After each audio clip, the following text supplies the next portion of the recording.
This is Scientific American's 60-Second Science. I'm Christopher Ndakata. 3 months now, the Cumbre Vieja volcano has unleashed fury upon the island of La Palma.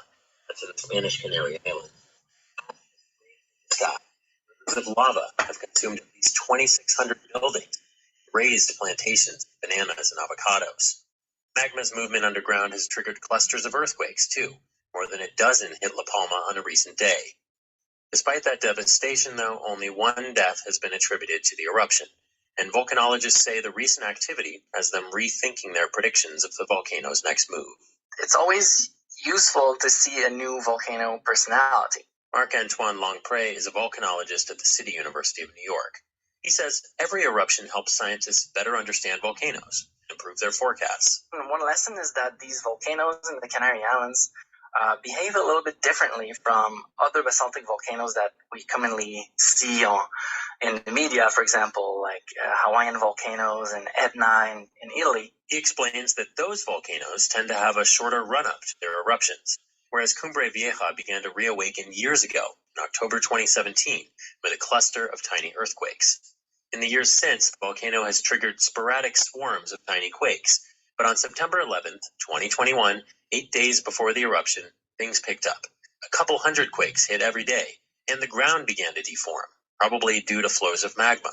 In hindsight, it took a long time for the volcano to reactivate, but in the end, there was only about a week of a late-stage warning that an eruption was going to come. So that's something that will be useful for the future, for sure. Longpré's analysis appears in the journal Science. Cumbre Vieja last erupted 50 years ago, in 1971. Next time, Longpré says, forecasters will be better prepared. 50 years, or maybe even longer, when the volcano reactivates again, we will know from this current experience that it may take several years before the eruption actually shows up.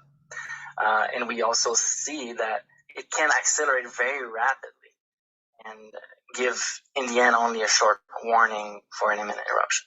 But as he writes in his paper, predicting eruptions is one thing. Smart urban planning to avoid the long-term risks of living on the flanks of a volcano is entirely another. Thanks for listening. For Scientific American's 60-Second Science. OK， 这篇在讲说，某一个火山爆发，然后它对当地有造成很大伤害，但是对于科学家们来说，每一次的火山爆发都可以让他们得到更多的消息，就像是它什么时候会爆发，然后怎么去预测，还有减灾之类吧。然后他还有说，因为经过这一次爆发，他们好像得知更多东西，所以在之后预测火山会多久来啊，会怎样的，会比较好一点。好，换你。